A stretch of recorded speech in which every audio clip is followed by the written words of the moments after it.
Good evening, ladies and gentlemen. My name is Dr. James Galt Brown on behalf of Abraham Baldwin Agricultural College and the Arts and Culture Series. Welcome to this evening's installment of the Jess Usher Memorial Lecture Program.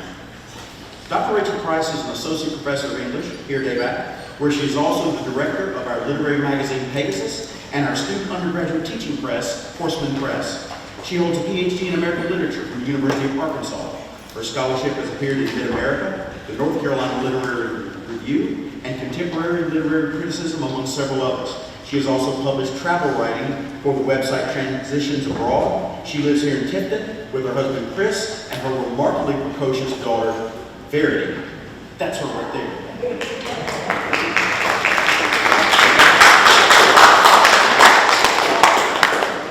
Dr. Price will speak tonight about the largely forgotten Southern author, Sarah Barnwell Elliot. She was a highly regarded novelist in the United States at the close of the 19th century and actively participated in the women's suffrage movement, serving as president of the Tennessee Equal Suffrage Association from 1912 to 1914. It is a great injustice that her work has gone out of print and has been largely forgotten until now.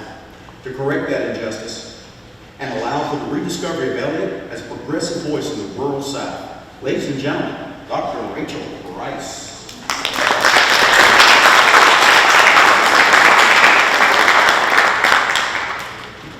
Good evening, everyone. Okay,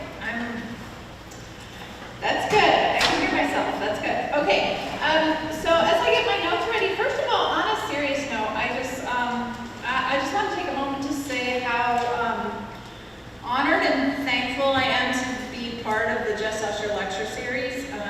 Jess was a dear friend of mine, as he was of many of us, and he's one of those people you could go on about how great he was all day and it wouldn't be hyperbolic at all. He really was just that great. And he and I had actually talked about this project in the early stages, and I think Sarah Barnwell Elliot and Jess Usher in some ways had some things in common because they were both agitators who stood up for what they believed in and always did what they believed was the right thing. And so I'm just very honored to be part of that and to be part of anything having to do with Jess. So to kind of switch gears a little bit, why am I talking about this person who died nearly 100 years ago in 1928? What are we doing here? Well, let's talk about it. So first of all, the impetus for my even looking into the career of Sarah Barnwell Elliot, who, by the way, also sometimes known by the nickname Sada, S-A-D-A. It's a nickname that she took on when she was about 18, and I can't find any evidence of what exactly it's supposed to mean or why, but sometimes she was just known as Sada. When I was in Sewanee, up in Sewanee, Tennessee, researching her career, going through her papers, all of her stuff was at the University of the South in Sewanee. If you say Sarah Barnwell Elliot, it takes people a minute, but if you say Sada, they're like, oh, okay, I know what you're talking about. So the reason I even started exploring her career was mainly for my own selfish reason, which is Horseman Press. So first of all, I just want to put in a plug for Horseman Press. That is our student staff undergraduate teaching press here at Abraham Baldwin Agricultural College, housed within our writing communication program, and it's one of only 4 presses of its kind in the country where it's actually run by students. So it's pretty cool, and it's here at ABAC. It's part of our writing comm program. And we also, by the way, we do have books available for sale outside if you're interested. And all proceeds go directly to Horseman Press to keep our program going. So I was thinking about what I wanted to do with this press because I knew I wanted to have a press because I had worked in publishing and it was something that was really important to me for students to be able to have that kind of first-hand experience in publishing. But I thought, what the heck are we going to publish? So after talking with people in administration, getting a lot of ideas, we came upon the idea of the easiest thing to do and the most beneficial, easiest thing to do right in front of us would just be to republish works in the public domain in new scholarly editions. So faculty, I'm looking at you if you have anything you want to revive. So by the public domain, right now, everything before January 1st, 1926 is free and clear. So as you can see, you have to go pretty far back.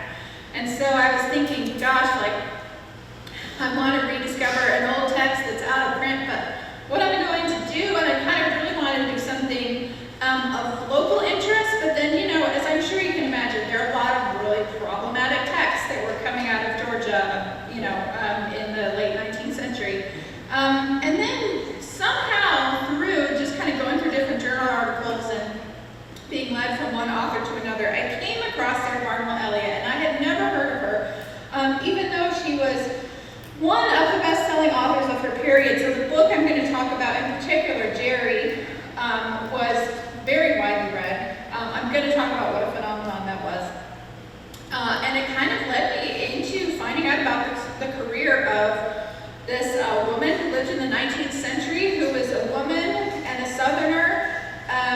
And one of the things that's most interesting about her, and possibly part of the reason why her career did not flourish maybe the way it should have, is because she didn't necessarily live up to expectations of what a woman or a Southerner should be. Also on a practical level, for some reason, Henry Holt, her publisher, destroyed all the plates of her novels, which did not help. But we're going to talk about all those things, but I want to start with a little bit of background, because if we're going to talk about Sarah Barnwell Elliot and where she came from, we have to go back to this guy right here, who is her father, Bishop Stephen Elliot. So one of the interesting things about Seda Elliot is that, she was writing in the late 19th, early 20th century, so she was very much in the tradition of realism and naturalism. And if you're familiar with that from American literature, it's a lot of, there's a lot of dramatic reversals of fortune. And her own life had a lot of very dramatic reversals of fortune.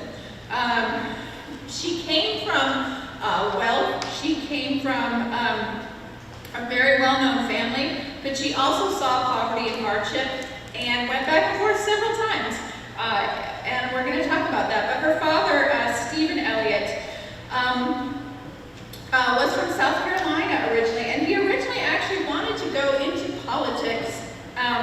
He was a lawyer in, Dr. Galt Brown corrected my pronunciation, it's Beaufort, South Carolina.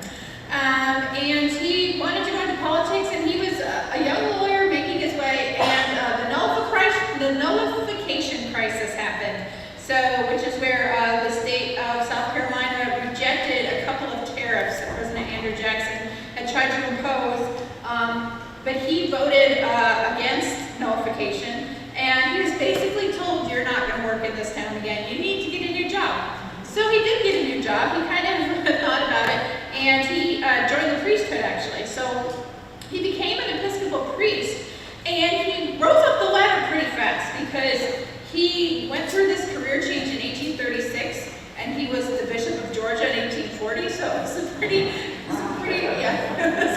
fast growth. And again, and her mother's side of the family, the Barnwells, were also very well known. So just in her direct ancestors, there are 4 colonial governors of South Carolina and Georgia.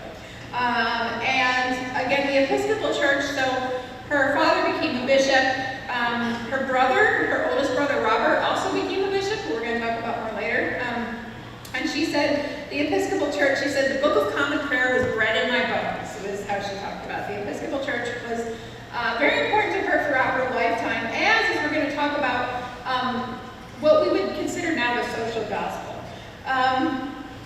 Her grandfather, Stephen Elliot Sr., was a doctor and a botanist. He founded a magazine called the Southern Review, not the same one founded by Robert Penn Warren, but another one.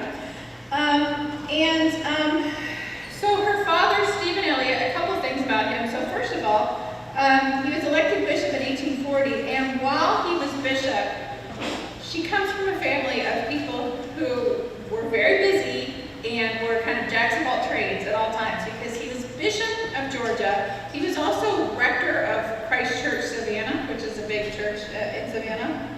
And he also decided to start a school at that time, which I'm going to talk about in a second.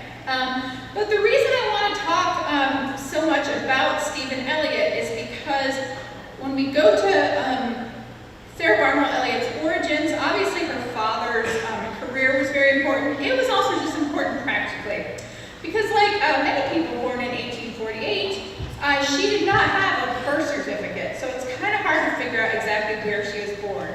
And people either say that she was, about half of the sources say she was born in Savannah, and about half say that she was born in Montpelier Springs, where her father started a school, which we're going to talk about. And another thing about Stephen Elliot too, so Stephen Elliot, like his daughter, was very progressive in a lot of ways, very ahead of his time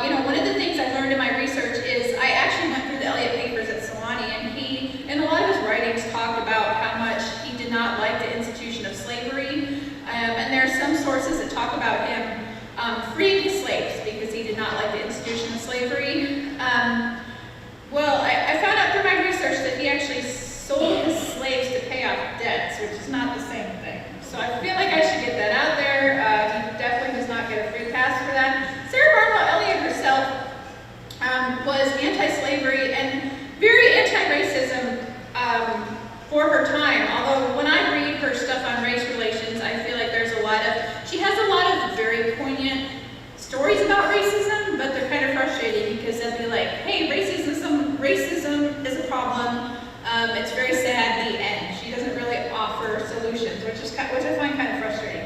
But Stephen Elliot decided, in addition to being bishop and a rector, that he was going to start one of the first schools to admit girls in the state of Georgia, which is the Montpelier Female Institute. So that is not a Montpelier Female Institute student right there. Anyway, and if I don't know if any of you know where this is, but this is in Monroe County. It's kind of between Macon and Forsyth. It's in the middle of nowhere.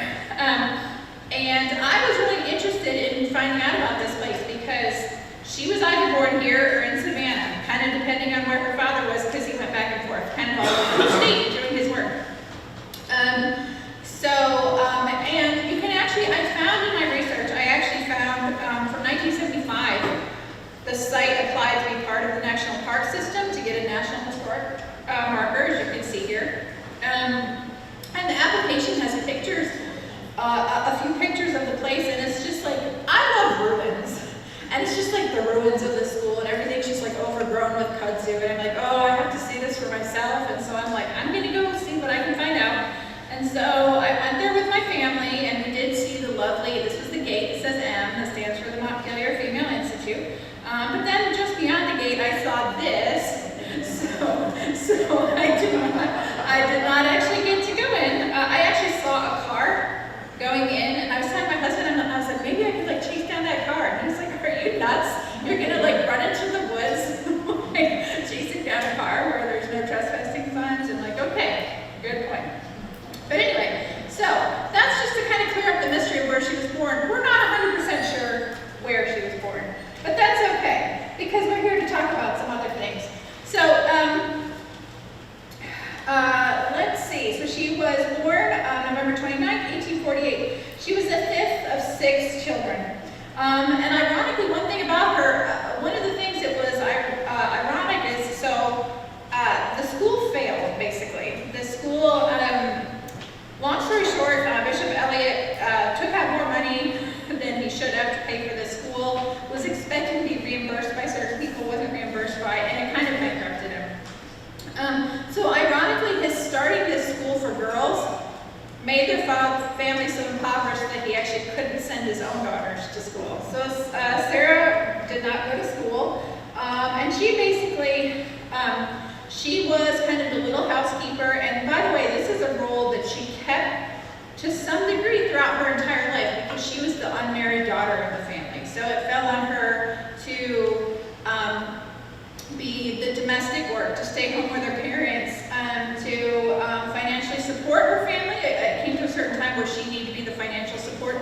She was kind of doing it all. She was amazing. She used to joke because her brothers all had these very prominent careers at the time, whereas hers took a little longer to get off the ground. So she had a brother who was a bishop, another one who was a well-known physician, another one who went into politics. Her sisters married young and very well. So she used to say that she was the shortstop of the family, like she was kind of the one who had to handle everything. But in 1858, Bishop Elliot, kind of the last major thing he did is he decided he wanted to try one more time for school. So he secured a charter for a university up in the mountains of Tennessee that is today known as Sewanee. So obviously that did not fail. Unfortunately, he did not live to see it open because he died literally days after they started admitting students for classes in 1867. And after he died, because they were already in relatively sorry financial state, the family really floundered. So Sadie kind of went all over the place, was staying with different relatives. Again, like, she's an unmarried daughter, so she has to have someone to live with, right? She can't just live by herself. And she started to kind of pick up on the ways that she was different from her sisters and the way she didn't fit into what was expected of a good Southern girl at that time. So in one of her letters, I have here, in one of her letters to her friend Louisa Arnold, she wrote, quote, "I don't blame people for not liking me. I'm only surprised if any do." So sad. "And if I am liked, it is generally because I am bitter and sarcastic and therefore amuse them for the moment. I know that I can count 2, perhaps 3 friends besides yourself, and only those are so because they don't know me thoroughly, which is, I fear, your case. I have some among the men I know and am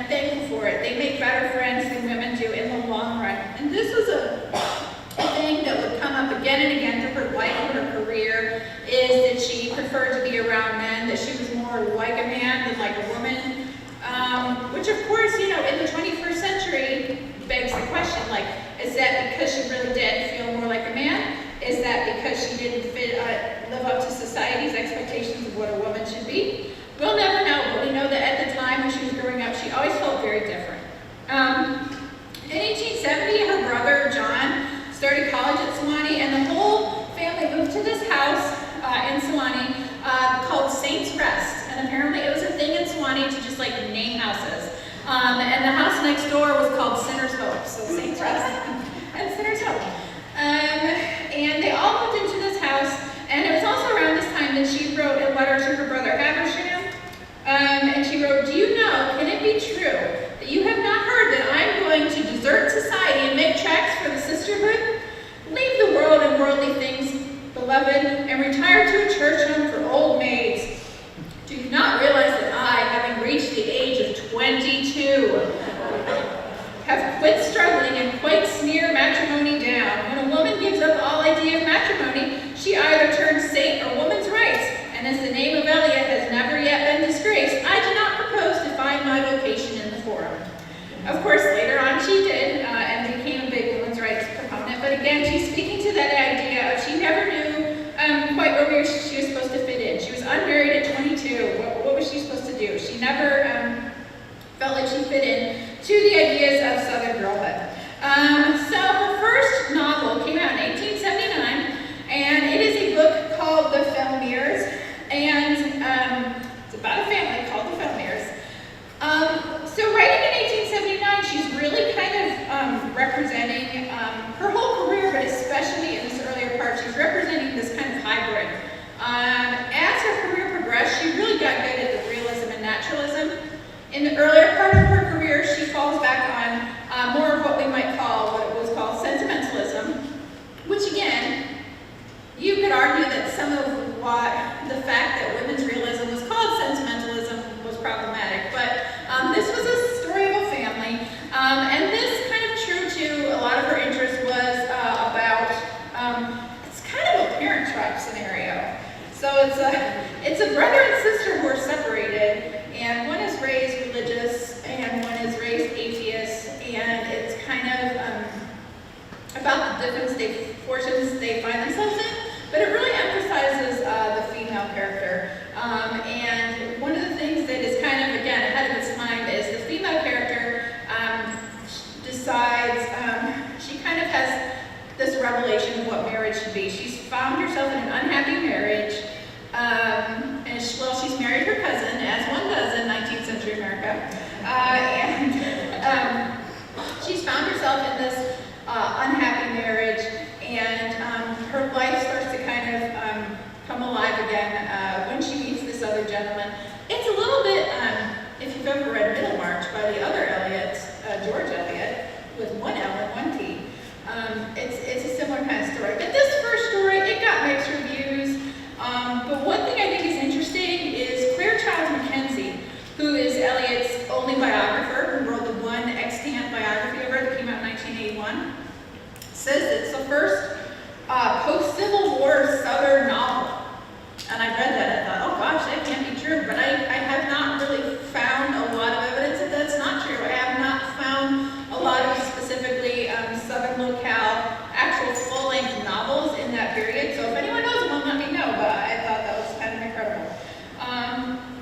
But then, so here, oh by the way, so as she's kind of growing in status as a writer, so remember, she's working as a writer, and she was actually supporting her family because her father had died. She's supporting her mother. For a long time, she was supporting her younger sister. Her younger sister eventually married. She was supporting her family, living in small town Tennessee, writing full time, being the housemaid, doing all these things at the same time. And this is for her from 1889, so she would have been about 40, so this was just kind of before her career really started taking off.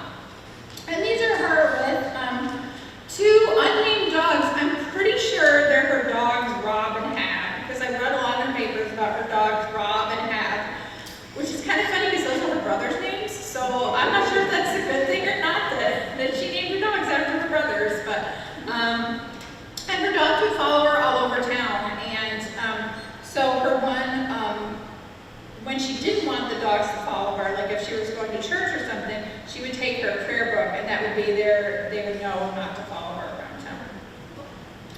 But of course, I need to talk about Jerry, which is her far and away, her runaway bestseller from 1891. And in between, you know, she wrote, like so many people in that period, wrote so prolifically. She wrote travel writing, she wrote all kinds of articles. And this story was serialized in Scribner's magazine between May 1890 and June 1891. And it was serialized anonymously because she kind of wanted to see what kind of a reaction she would get without people knowing that she was, quote unquote, a lady writer. And so I just kind of wanted to talk about how this was covered in the press at the time. Because basically, the serialization was such a success that when it came out in book form in 1891, it was basically, she revealed her identity, and there were all these news articles where it was basically this big, she almost had like a coming out as a woman who can actually write about something besides romances. Imagine that. So I want to talk a little bit. I want to read from a couple of these articles at the time, just so you can kind of get a sense of the landscape that she's writing in at this time. So this first one is from an article that was serialized across the country by a woman named Margaret Manton, and this was just kind of like a human interest story that was serialized, and I found it in 30, 40 newspapers of the time, and this was in May 1891, so right when the book came out. And as you can see, here's a drawing of her. It says, since the story of Jerry began last June in Scribner's magazine, speculation has been rife as to who was the author. The main question in the discussion was, is it a man or a woman? Well, the author of Jerry is a woman, and a tiny little woman at that. You wouldn't believe to look at her that she could hold so much knowledge of political economy, of men and women and human nature and the world in general as she has put into the story of Jerry. So it's like, not only do we have a hard time believing she wrote it, the article is kind of expressing doubt that she can actually hold that much knowledge in her brain, which is, again, kind of problematic. Miss Elliot wrote the story 3 years ago before she went abroad. It was not the result, she says, of any actual knowledge of such a life as she pictures. The hero, Jerry, is purely a creature for imagination, and the scenes are drawn from what she has read rather than from observation. Her object in publishing the story anonymously was that she might get the honest opinion of the critics, and the result has been most flattering. Miss Elliot is a Southern girl. Her father was Bishop Elliot of Georgia, and her brother was Bishop Elliot of Tennessee, both of whom are dead. The family before the war were very wealthy. They're related to the Barnwells of South Carolina, for whom Miss Elliot was named. The Elliots suffered the common fate of most wealthy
and that the seeds of the tragedy should be seen to grow from year to year to inevitable flower and fruit.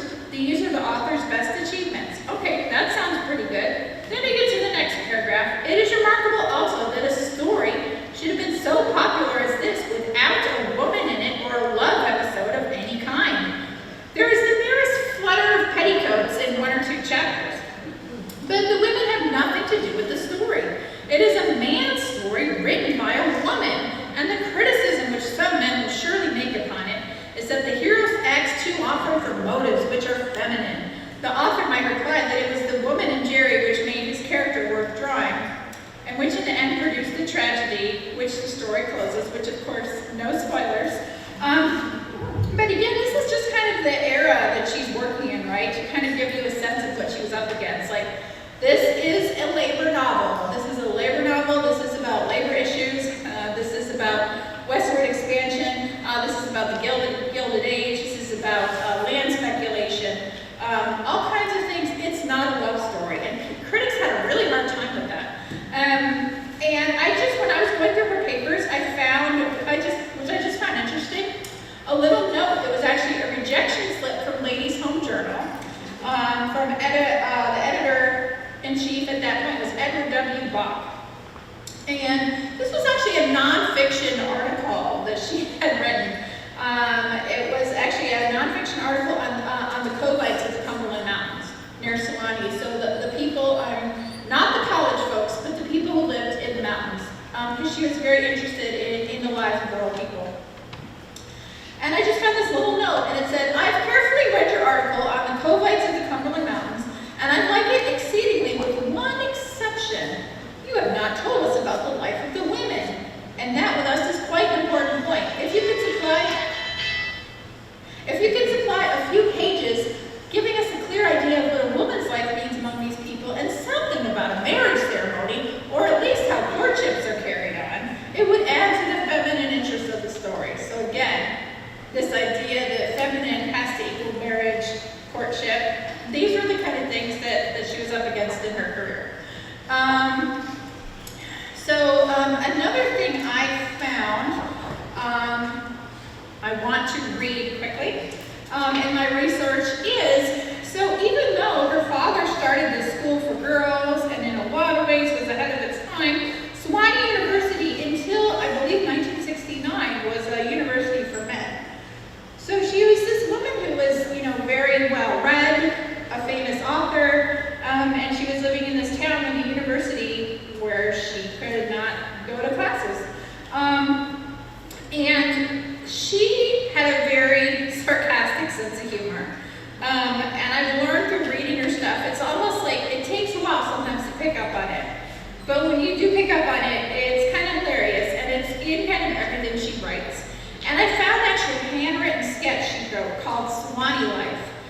And it's actually from the perspective of a new professor who comes to Sewanee to become a teacher. And so it's all from the perspective of this middle-aged man. And he gets to his boarding house, and the first woman in the story is the maid who works at the boarding house. And he asks her, he says, "Is everything here done for the men?" And the maid says, "Everything. Here women are distinctly the weaker sex. When we are not working in the kitchen or pantry or sewing room, we are strictly ornamental. We may not even attend lectures." And then the professor says, "That's the most refreshing thing I've heard yet. Really domestic women without facts. Charming." And then the maid just says, "You are unkind, sir." So again, just kind of her way of kind of the best that she could, kind of lampooning this environment that she came about in. And I would love to talk, here's another lovely picture of her. And as you can probably tell from the picture, she was, I don't know her height, but everything I read talked about how she was very little. Again, so little, you couldn't imagine she could write something. But you can kind of see she was very short in stature. And she was very, these pictures were all taken when she was in her 40s. She aged pretty well, I think, and that's another picture of her. But before I do get on to talk about the rest of her career, I want to talk just a little bit more about Jerry. If you're interested, you can, again, buy a copy of the book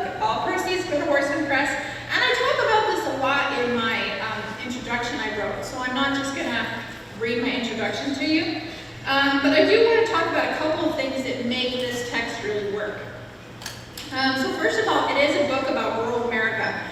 And it's a book that deals with all these things we talked about on a large scale. It deals with a lot of the corruption of the Gilded Age. It deals a lot with hypocrisy.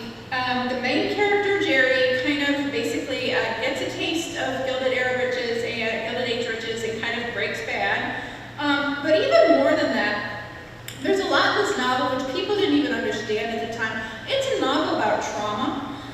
And a bit of a content warning, it's a novel about trauma. It's a novel about child abuse. So without giving away too much of the plot, the main character suffers child abuse when he's young. And by the way, the book beautifully, it does a great job of opposing the idea that child abuse is never right, which is not necessarily popular in the late 19th century. Because our main character encounters all these characters who are like, okay, you know, the child runs away from this abusive home. And he encounters all these people who are like, hey, shouldn't you go back to your parents? You know, honor your mother and father, a boy belongs to his parents. And the book is really clear about no, like if your parents are abusive, you don't need to go back to your parents. And in that sense, it talks about the reality of child abuse in a way that I think a lot of texts at that time aren't doing. And also, without spoiling, it really talks about trauma, about how the things that happen to people when they're young, and about the way they have to process these things can come out later in life. And in the example of Jerry, he's someone who's very he's very promising in the beginning, but he has a lot of issues. He has a lot of baggage. He has a lot of, I don't know, what some might call toxic masculinity that kind of develops as a result of his experiences as a child. But in the interest, one more thing. I just want to read a great quote from this book because, again, she was very concerned about economic inequality and a lot of issues that are still very much in the press to this day. And probably my favorite quotation from this whole novel comes about 2/3 of the way through when things are starting to get really bad. I'll just put it that way. And it's at the end of a chapter, and it starts kind of sermonizing. It says, this practical, money-getting, soul-crushing age, is this the music it dances to?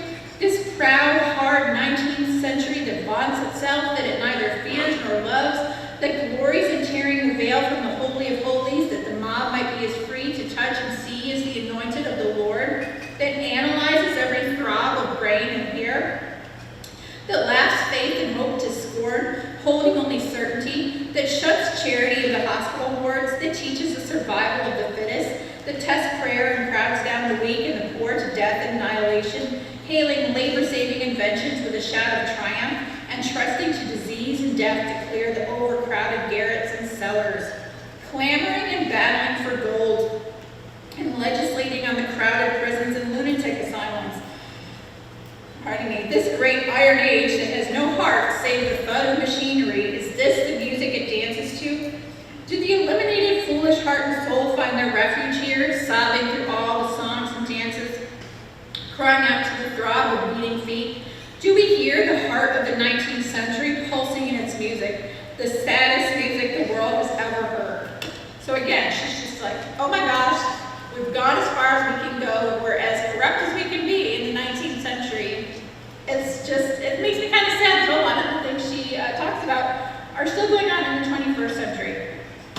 But in the interest of time, I'm going to move. Oh, here's another lovely picture of her. This is like her, I don't know, I just found this in her papers. It didn't have a date, but I don't know, this is kind of like her, like, Olin Mills glamour shot or something. I don't know. She's like, and I don't know if you could, she has something in her lap, and I can't tell what it is. It looks like it might be a hat or some knitting. I don't know what it is in her lap, but, you know, you can tell she's enjoying herself, and it took a long time to get pictures made back then, so more power to her.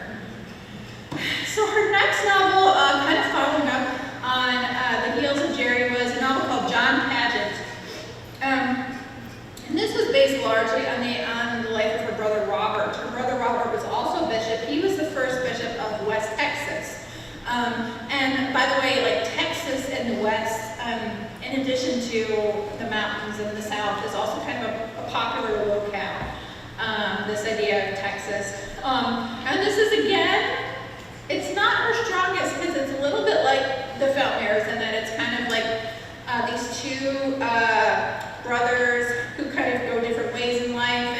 But it's very realist in that, without spoiling anything, one of the brothers, again, is Christian and one's an atheist, but it doesn't, in typical kind of naturalist, realist fashion, it doesn't necessarily, one brother doesn't necessarily do better than the other. They both kind of have to deal with a lot of difficult things, and there's a lot of up and down for both of them.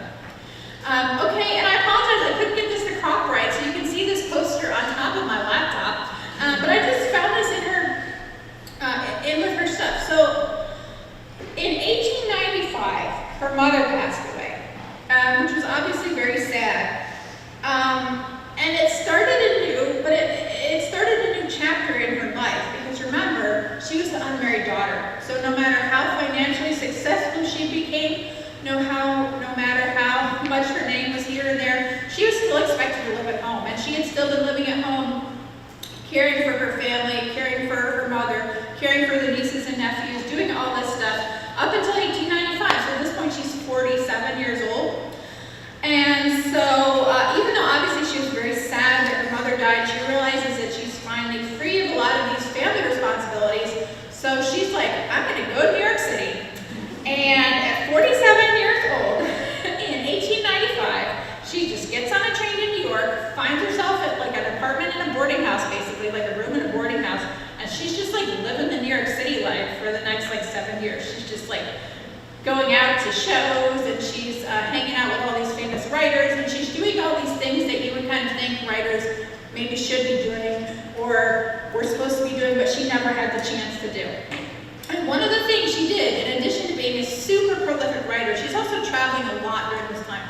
She traveled a lot, and she traveled a lot in Europe, but she also traveled in a lot of locales that people didn't often get to back then. Like she did a series on Egypt. She also decided she wanted to write a biography of Sam Houston, and just wrote that in the midst of all this. But she decided, you know what, I want to try writing a play. And not just any play, she wanted to write a British play, and she wanted it to go on the stage in London. And so she just did it. She just contacted some agents, and they got her play, and this play she wrote, His Majesty's Servant, ran for over 100 performances in the West End, in addition to all these other things that are going on. But again, because Seda Elliot she was someone who felt very strongly about her ideals and her duties, so she had her fun kind of freewheeling middle-aged years in New York City. And then her younger sister, Charlotte, passed away. And Charlotte left three teenage boys. And so overnight, she became basically the guardian of these teenage boys. So she came back to Swanee, and in addition to all these other hats she'd been wearing, she took on the mantle of basically being a parent as well. Which again, I just think really speaks to her character. Also during this period, she came out with this novel, The Dirket Spirit, which may be like, what is a Dirket Spirit? Spirit's supposed to mean spirit, so remember we're talking about realism and naturalism, so she has a lot of dialogue, for better or for worse. She has a lot of dialect, and dialogue in her novels. So this is about a family called the Dirkets, who are poor people from the town of Swanee, but they're not like the college folk, like the town versus town. These are the townies. And their daughter, they want their daughter to marry her cousin. Again, it's an unfortunate recurrence in a lot of literature this period. Her cousin is an alcoholic and is violent, and she does not want to marry him. She becomes friends with this university man from Sewanee, who's of a much higher class than she is. And they become friends, and he just kind of assumes, of course she'll want to marry him because he's a big step up. And she's like, I'm not really that interested in marrying you either. And she just kind of carries on being an independent woman until she does decide to marry on her own terms. And this is another thing that was also in her last novel, Making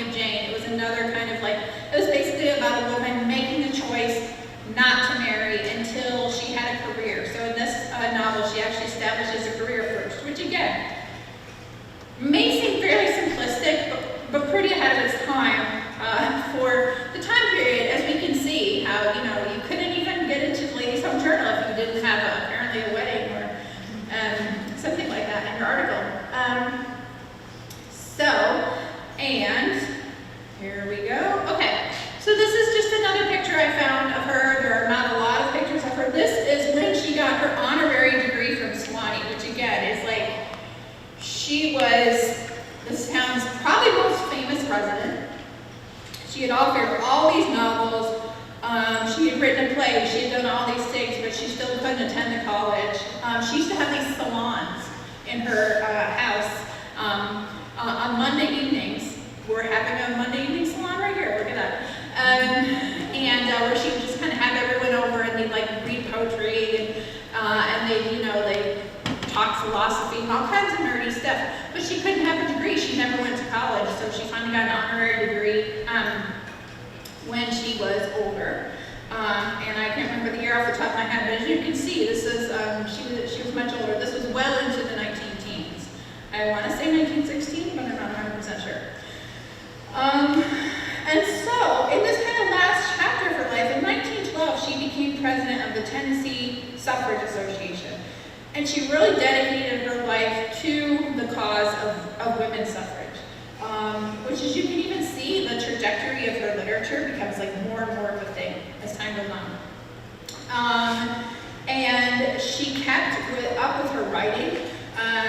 Again, she helped raise her nephews. And she was writing for a lot of, I found stuff in her papers. She was writing for a lot of, labor magazines. I found a lot of stuff she wrote that she didn't publish. I found a lot of stuff she wrote, going back to the idea of racism, she wrote a story that's kind of a scathing indictment of racism, and it's basically a story about a wealthy white woman who finds out that she's biracial, but it was considered, apparently she didn't publish it because it was considered too controversial for its time, which again is just kind of mind-blowing to me. And so she was very active doing all these things: women's suffrage, political organizing, writing, raising her family, hanging out with her dogs, doing all this stuff. And finally, in 1928, August 30th, 1928, is when she died in Swanee. And again, kind of looking back at her career, I'm kind of thinking, well, what can we take from this? What can we learn from her?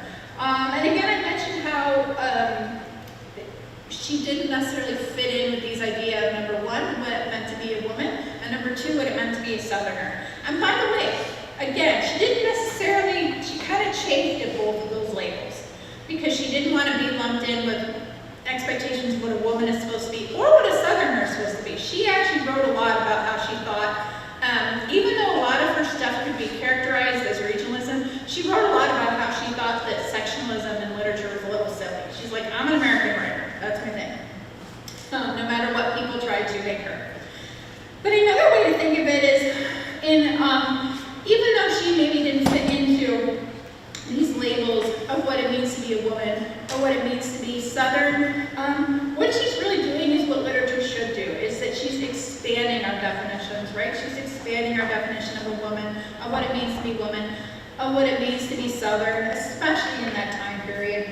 And that's what a writer really should do, is even through fiction, they're actually working on reality, right? They're expanding our reality. And so in that sense, I think we can look at her career and kind of take that expanded reality